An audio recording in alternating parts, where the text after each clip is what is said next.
Well, hello everyone. This is Deidre Kindred, your nurse advocate, here today again with another amazing health chats among friends. So today I am so honored and pleased and happy to have attorney Clifton Coufal here. So say hi. Hello, everyone. It's a pleasure to be here, and thank you so much for having me on, Deidre. Oh, thank you for taking time out of your busy schedule. So, Clifton, tell some of the people a little bit about yourself and the services you provide. Sure.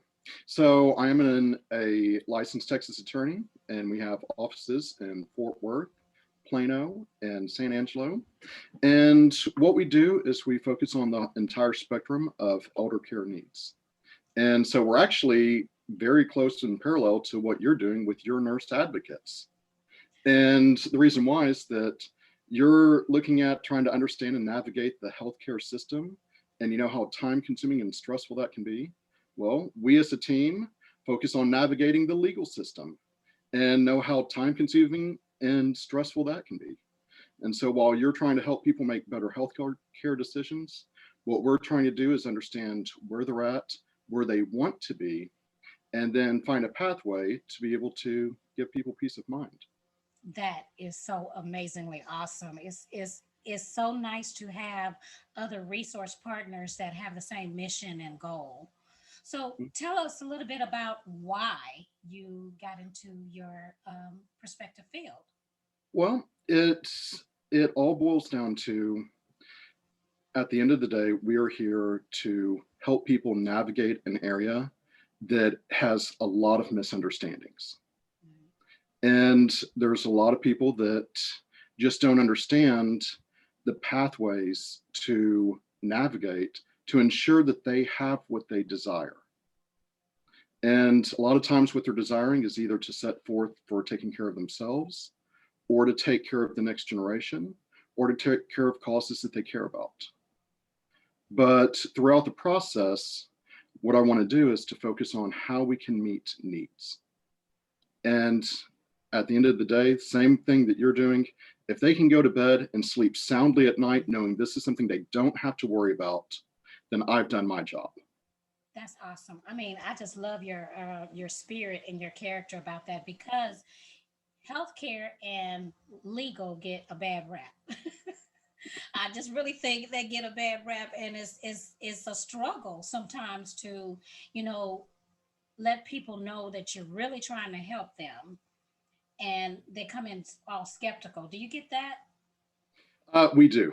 Yeah. So it's one of those areas that we have to try to address their concerns, but there's so many preconceptions out there Right. that usually we have to de-educate before we can re-educate them in the right way. Right. And I love so that. they'll have assumptions that they have about how things work, how things don't work. And a lot of times it's hand holding and getting them a process that they can work with and be able to see a light at the end of the tunnel. Right. I love the hand holding part. That's exactly, being an advocate is it's all about making that person the center or the individual, helping them set their goals because sometimes they don't even know that they can set goals. Yes. So let's talk about estate planning. How important is that? Well, I'm going to say it is extremely important in the sense that this is one of the biggest areas that people think that they know what they would like, Yeah. but they just don't know how to get there. And so I will say the first and most important thing that you can do if you are up in age, and that is to communicate with your family. Mm, The legal process is steps of how it gets done, but most importantly, if you can communicate what you desire with your family, then that makes everything so much simpler. right. Communication is the key. Period. End of discussion. It is so important. But what about those who are a little bit scared to communicate their wishes? Well, it all boils down to family dynamics, right? Yeah. And so if you're a little bit afraid, it's one of those questions of you can have, like, if let's say that you make a decision to, um, that you want one child to have, let's just say, the family car. And is there going to be some conflict about it? Very likely. Mhm. But the alternative is you don't say anything. And then you suddenly surprise all your children by giving them that one child the car. Right. Well, now you just created a war on your hands where animosity and hard feelings can be felt for decades to come. And so, based upon how someone does their estate planning, I've seen people literally break off family relations between brothers, sisters, and cousins and the like. And so you go from a healthy family to an unhealthy one. Right. I mean, it's so sad. I've seen people fight at the bedside. I mean, the will hadn't even been brought up. It's ridiculous. It's like, oh my gosh. So that's why I brought you here today, because I think it is so important to have that communication, have that talk, um, with that family, with those family members, and be able to, you're not going to make everybody happy. And you got to be satisfied with that, you know? So I Yeah. want to also talk about the difference, because some people do not know, between a medical power of attorney versus a durable power of attorney. Yes. And that is a great question. And that's one that actually is one of my, I kind of have three big planning problems, and that is one of them. So, if it's all right with you, I'd like to kind of start off with the one of the big planning problems is failing to address healthcare decisions. Mm. And the reason for that is that there are some massive, massive problems associated with it. Do you happen to remember a woman by the name of Terry Shivo? This was in the news Yes. Oh back in the my day. goodness. Who could forget that? Yes. Whew. So, as a rough background, Terry Shivo was a person, she fell down, incapacitated, lost oxygen to her brain. And then there was a fight between her husband, who said Terry would have wanted us to say, let her go, Mm. and Terry's parents, who said, we want to keep her here as long as humanly possible. Right. And it ended up being a 12-year legal battle Mm. over Terry. And at the end of the day, if Terry would have said to everyone that she was around, Right. if anything happens to me, I don't want to be a vegetable. Don't pull the plug. Then we would not have had that problem. Right. The issue is if there's no communication, then what happens is that family members and loved ones will come up with their own idea of what they think that person would have wanted. Right. And when they can't communicate it, well, now you're not making the decision for yourself, you're making the decision on behalf of that loved one. Right. And so that's where end of life directives are so, so important. Like I said, they don't even have to be written down. But if you can communicate that with your family, with your loved ones, of what you desire, then what you're doing is you're setting yourself up to not have the conflicts that you might. Right. Now, there is something important, and usually it's known as a DNR, which is called a do not resuscitate agreement. Mm-hmm. And with that, you make the decision of, do I want to have these life saving groupings before us indefinitely and try to keep you alive as long as possible? Or is it better to say, if scenario A is met, then pull the plug. I no longer want to have to deal with this. I am okay going on to the next sphere of life. Right. Right. And so that's where, looking at these decision makers, the most difficult thing I've ever seen a family member do is try to decide if they want to let mom go. It is devastating. It is. It is. And I can so attest to that. what I would encourage you to do, whether you're young, whether you're old, whether you're somewhere in between, that just communicate your desires, because you don't want to put your children or loved ones in a position where they have to make that decision for you. Right. It is gut wrenching to see. You know, So, and what's so bad about it too, coming from the nursing aspect, who's been at the bedside for years, and I've seen nearly everything. Um, when you're picking your person to be your medical power of attorney, I mhm, strongly feel about this. It is really, you have to sit down and say, is this person strong enough to carry out my wishes, not their wishes? yes. Because I'm telling you, that is such a tough, tough, tough decision. And also, is that person willing to be able to be that strength? Because Hmm. they are your voice, not what they want. And that's so hard to explain because I've seen um, DNR orders revoked. And Hmm. it's gut wrenching because just like Terry Shivo, it's about quality of life, not quantity of life. And that's a big, big deal. Yes. And it's so hard for the person who's the medical power of attorney to say, okay, I got to take myself out of the equation. Yes. And And so this to is kind of where go we're going. into the medical power of attorney Mm-hmm. versus the durable power of Durable. attorney, Mm-hmm. typically your medical power of attorney is strictly for medical decisions. Right.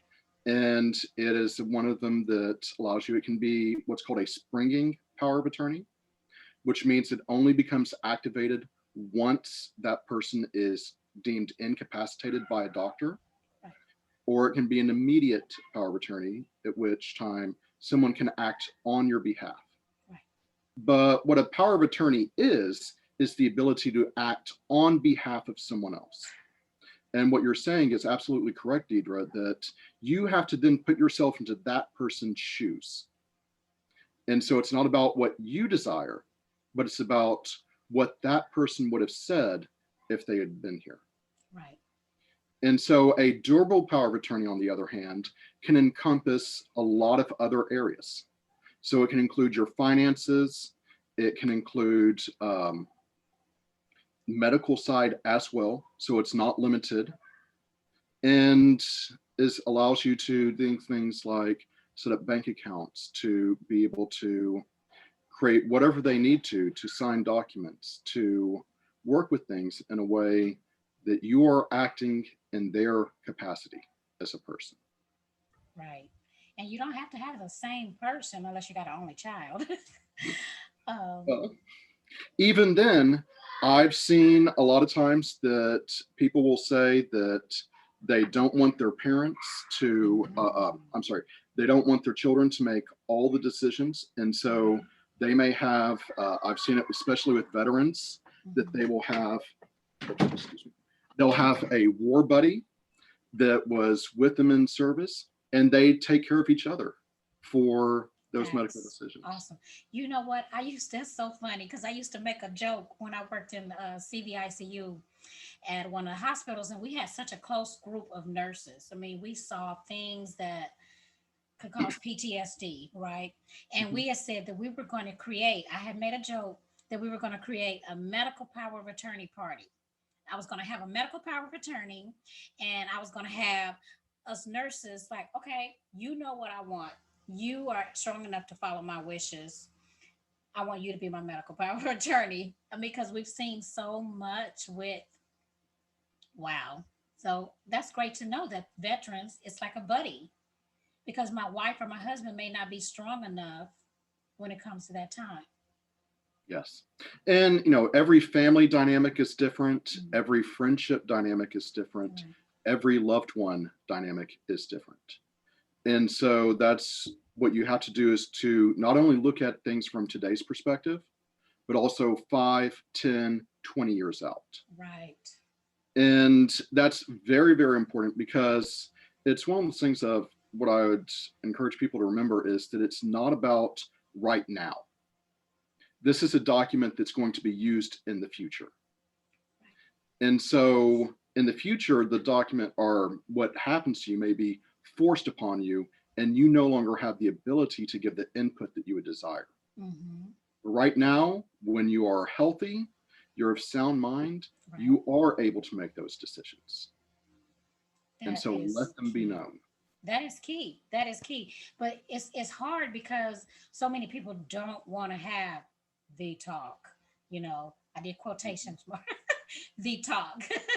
And it's really hard to bring everybody together because I remember when my mom was here, maybe 2 or 3 years before she passed, we'd go on an event or take her shopping or something. She says, "Oh, I want your son to have my car."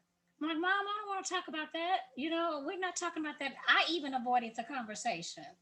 And so then when we finally all got together and had the family meeting, the talk, we were able to, okay, Mom, what are your wishes? And not saying that a will or a durable power of attorney or a medical power of attorney is going to make everything all smooth and easy, but it made it easier Mhm. to make And decisions. I agree with you. It makes it so much easier, but also this is a, no one enjoys the thought of death, but it is something that no one can avoid it. Right. And there's not one single person that has been able to leave this body intact without going in to the beyond. Right. And so that's where it's important that we are mortals. Right. We're not immortal with our body, but we are mortal with our body. And as such, that if we don't have the conversation, then what you're looking at is how could that change family dynamics 5, 10, or 50 years from now? Right. So while it may be painful right now, having that conversation will give everyone finality in a sense. Mm-hmm. I mean, there was had one client, they had a pair of earrings that were given to them by one of the czars in Russia. So it was a family heirloom that extended Oh, back several generations. And she had 5 kids. But she told each one individually that they got the earrings. Yep. You can imagine what happened. mm, And so the kids fought tooth and nail. Every one of them believed that they were the rightful owners of these earrings. And they fought so hard and so long, it ended up that the court required them to sell the earrings, mm. and there is nothing left after all the court fees associated with it. Wow. Such a sad story. So many sad stories, but that's awful.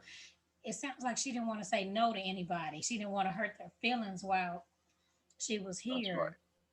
Oh my And goodness. so when you're trying to avoid confrontation, what you did was, in effect, those Mm, 5 kids are yeah, still not in speaking terms with one another. right. No one. So what they've done is that next generation of the family has now been split Mm, because of that decision that was made to not have that difficult conversation. that is powerful. That is powerful. So, what you're saying to people, to me, that is powerful. It's very profound. Get it taken care of now because you never know the detriment that it can cause for your future generations. Yes, Oh, wow. Leaving a legacy. yes. And And leaving a this, legacy is not always materialistic. I want people to know that because I've had someone, I was telling them, I said, "Oh, you need to, get your will." And they were like in their 20s or something like that. And they were like, "Well, I don't have anything." And I said, "Yes, you do. You have a sound mind. You have a right to choose. What do you want done if, the inevitable were to happen, or God forbid you got into a car wreck, or you were never going to be able to do the things you love again. To me, it just goes back to that quality versus quantity, and then just Mhm. helping those that you love navigate easier when you're not here. Yes. Well, it's you are absolutely spot on with that. That when you're looking at planning problems, when you think that you're young and healthy, that there isn't anything that you need. And you're right, even if they don't have the material possessions, you are spot on that they have the mental capacity to be able to make decisions. And so I would say typically, if someone is married, then they really need to decide what they want to happen next. If it is to look at their spouse, if it's to have that conversation to say, looking at children, looking at loved ones, anyone in the sphere of your influence, you can have this conversation and can come to decisions where everyone is may not like it, but Yeah, they can be on board with it. yeah, yeah. I mean, that's so important. It's just some people don't want to hurt people's feelings now, but you really hurt them later on when you don't speak up now. It was something else I was going to add a comment, but you go ahead. I was going to say that when you're looking at these types of issues, by failing to diagnose the problem now, it's just kind of like if you're in the field of medical advocacy, Mhm. where as a nurse, if you don't have all the information, if you only have 10% of the information, then it's really hard for you to make a good diagnosis and recommendation. Right. The more information you have, the better the result, the better the potential result will be for the long term. Absolutely. And so if you have, let's just say, a woman that's in her middle ages and she finds her lump on her breast, but never informs you of that, then there can be some long term consequences with it that she's not willing to address now, even though it may be painful to address now. Right. But that's Hmm. where you can step in, be able to shepherd them to say, this is what we need to do together, Right. that we are here together. We are able to work on your needs, and then we can continue to be able to look forward to the future.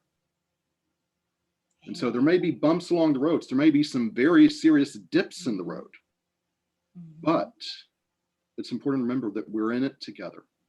Right. And on that note, that was awesome.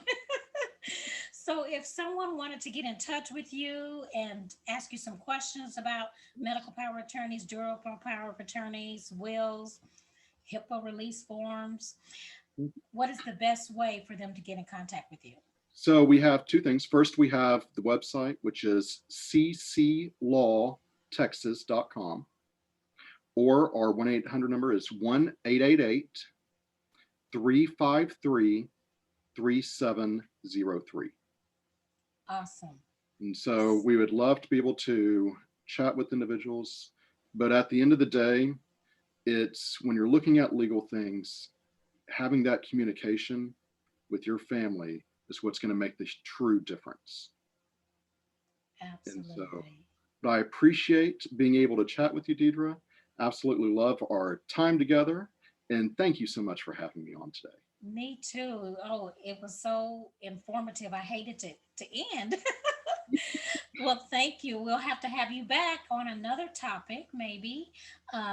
So in the future. So be sure to mention your website again, please, and your Yes, telephone it number is cclawtexas.com. and the telephone number. It's 888-353-3703. Awesome. Thank you, Clifton. It was fun. And thank you, everyone, for tuning in to Health Chats Among Friends, where our goal is to bring you credible, reputable resources for you and your family to guide you through your medical journeys. Thank you, and see you guys next time.